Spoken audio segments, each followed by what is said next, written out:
Yeah, I think I'll stick with the games if I were you.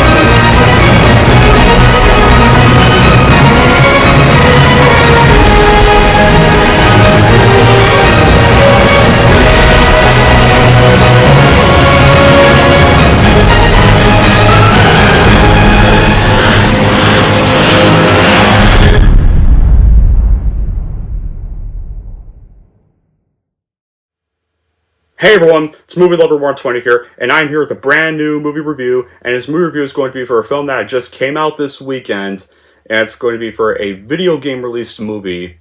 One that's based off a PlayStation video game series that's often really popular, and it's directed by the director who did Zombieland and Venom, and that movie is going to be for none other than this weekend's Uncharted. This is actually one of two movies to come out this weekend. One of them is in theaters, one of them is on Netflix. And this one was the one that came to theaters. So yeah, pretty much like that. So how does this story go? Well, before I get into details, how does the plot continue? Well, technically, this is actually supposed to be a prequel to the video games.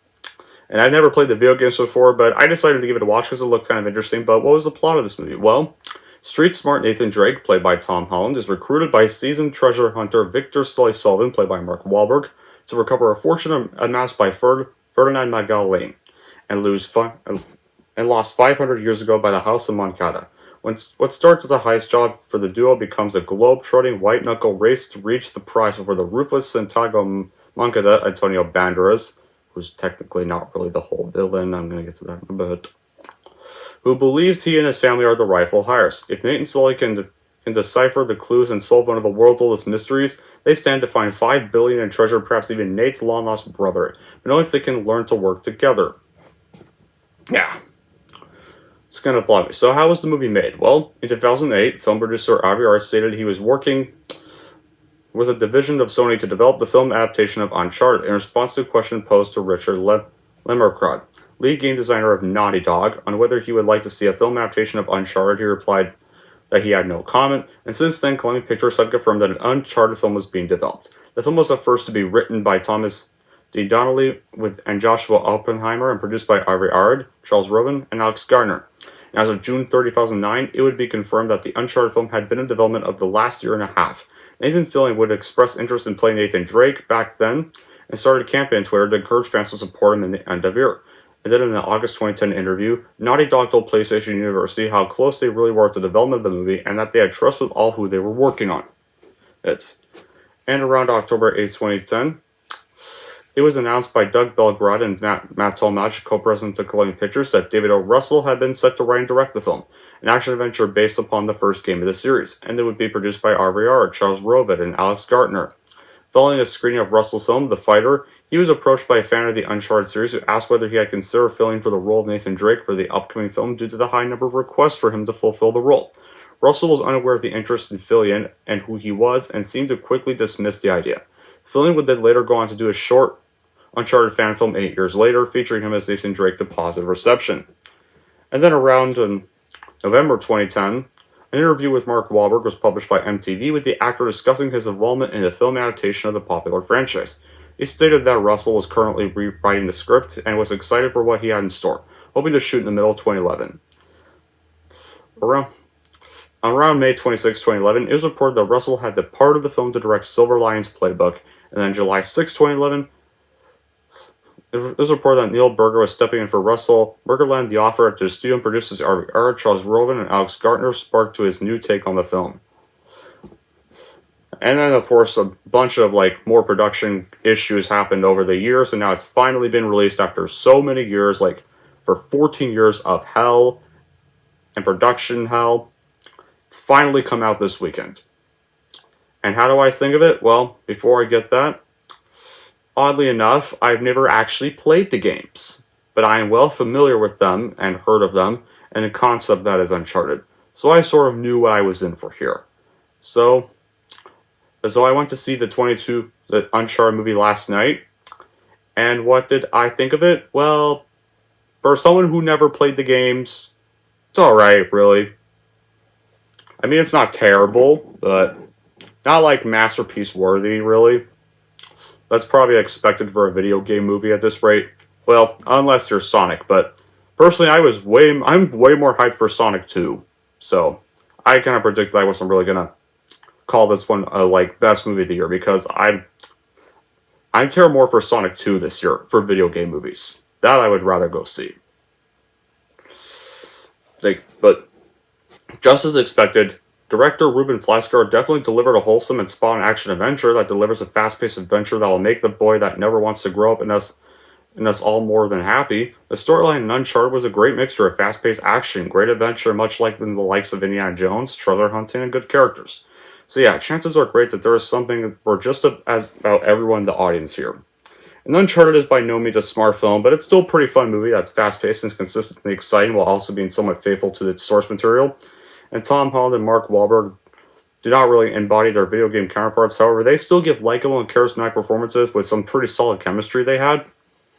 And Sophia Ali is great as Chloe Frazer and definitely comes closest to her character overall, and I think Mark Wahlberg as Victor Sullivan is probably my second favorite role from him, after John Bennett from the Ted films, and well, granted, yeah, I mean, I remember some controversy about Tom Holland being cast as Nathan, and since apparently Nathan is apparently an older character in the video game series from what I hear, but I thought he went all in with his performance, even when the acrobatic action sequences just offer many reminders of his Spider-Man role. And of course, Antonio Banderas does play a villain in this movie, but it seems like he is the villain, but he doesn't end up being the villain in the end, and we're gonna get to why, but honestly, I like Antonio Banderas and other stuff, but this movie, his performance was kind of bad. Fortunately, we'll get to the bad stuff in a bit, and now we're kind of getting onto the bad stuff. The cast seemed well suited, no one fell out of place, which is something of a relief for this style of film. The cast had a good sense of chemistry and allowed the film and flow to the characters to stay interesting. They do understand many were disappointed with the casting of Tom Holland's name, but due to his young look and very Peter Parker-esque portrayal of the character. But I do not think the film is one that is meant to be kind of a homage to the game. In fact, technically speaking, this is kind of supposed to be a prequel to the games. And it kind of plays the story down in a soft, consumable way. It kind of makes it difficult for any diehard fan to be pleased with the portrayal of the story. On that front, it just makes this movie difficult to justify, as it felt more like an action comedy at times than an action adventure. The film also does have a really predictable plot. Because, like I've said, it falls out of an action comedy narrative extremely well, which would be great if that was what the film was marketed to be. This aspect really makes it difficult for fans of the game to feel that the film does justice to this game. And then we get to Antonio Banderas' character. Throughout the movie, we have this stupid, predictable twist. He's predicted to be the villain. You're supposed to kind of view him as the villain for most of the movie, but around near the climax of the movie, before any of the real action begins, he's just pathetically killed off with a slit to the throat by this female accomplice of his. I forget her name, guys, but it turns out that female accomplice apparently is the main villain the whole time. So yeah, we had a bullshit villain twist that was not needed, that was pointless, and almost kind of rude. And I just was so annoyed when I saw that part in the theater. Yeah. Just wow. Then, yeah, that's all I can kind of really think of and stuff. But so I don't have much else to say. But my thoughts are, so overall, guys, if you are a fan of this game, I think I would just wait for this film to come to streaming. But it's not really something you should expect to be an Oscar winner or anything like that. But I'd give it a watch if you're if you are a Tom Holland fan, or if you're a Mark Wahlberg fan, or if you're a Ruben Fleischker fan, maybe this is worth a watch, but it's not something I'd call a masterpiece by any means. And keep in mind, guys, this is from the director of Venom. So, of course, it's probably not going to be masterpiece worthy. But it's literally just a decent video game film adaptation for those familiar with the game. And but it also could probably depend if you're still pissed off at Naughty Dog for the abomination shitfest that was The Last of Us Part 2 we had to get in 2020, 2 years ago, aka one of the worst video games of all time that we never talk of on this channel. Man, like, I've never played it, but God, I saw some clips of The Last of Us 2, and they made me not want to play it. I mean, even like one of my YouTube buddies, Lucas Prime, hates that video game, and I don't blame him for very good reason. I don't think anybody likes that game.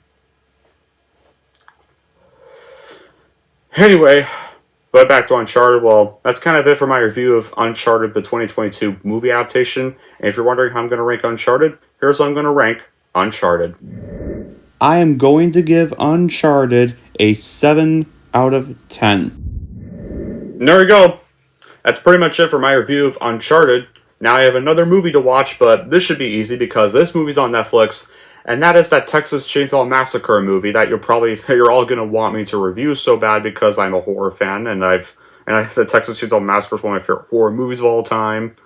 So I'm gonna have to watch that after dinner tonight, and then review that movie tonight because tomorrow I'll be at a con, so I will want to get the review done tonight because tomorrow I'm gonna be out most of the day. And I'm not excited to watch this because I'm hearing so many bad reviews so far. But until then, that'll be it for this video. Thank you all for watching. And if you like this and want to see more, and don't forget to like, subscribe to Movie Lover 120, and I will see you all in a bit tonight.